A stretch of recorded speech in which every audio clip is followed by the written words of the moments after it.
choice. And this isn't about Azerbaijan, this is about this country and the election it conducted yesterday, which was extremely impressive.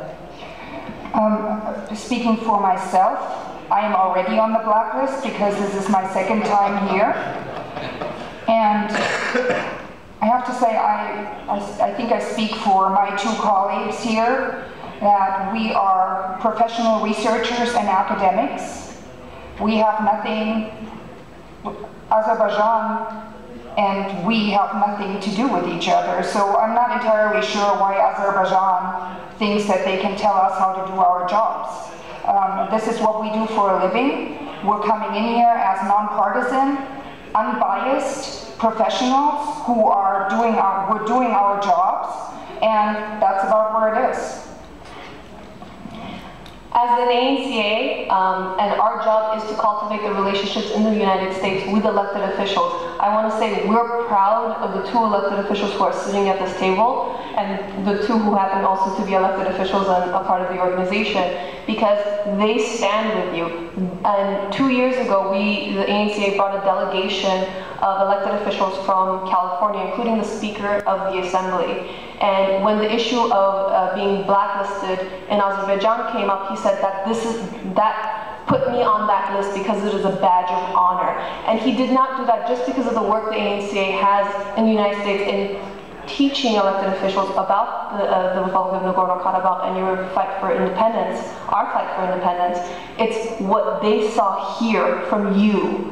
So keep that in mind, that when elected officials leave, they're happy to be on that blacklist at the end of the day because they're now fighting for you and what you represent here, what you've shown them here at the end of the day. And because they're professionals, no one gets to bully the people here either. Let me just add to that. I think it's a really courageous thing for a government to invite nonpartisan, unbiased researchers and give them complete access to the entire process, to every single department, to every single official, to every single person, voter, person on the street, polling place, because honestly, that shows you have nothing to hide. So we're thankful that we had this opportunity to come here.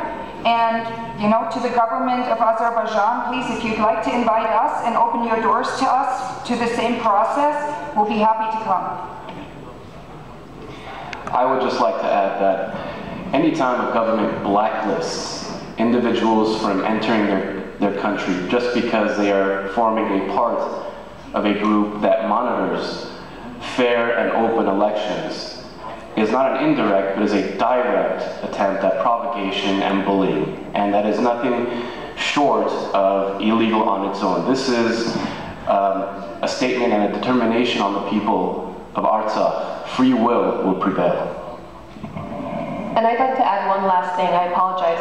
When we were in the election centers yesterday, we were shown to a religious sanctuary that had remained there from the time when Turks and Azeris were living in Artsakh. And what the villager had noted was, we left we made their mosques and their religious sanctuaries, we sustained them, we kept them, but they destroyed ours.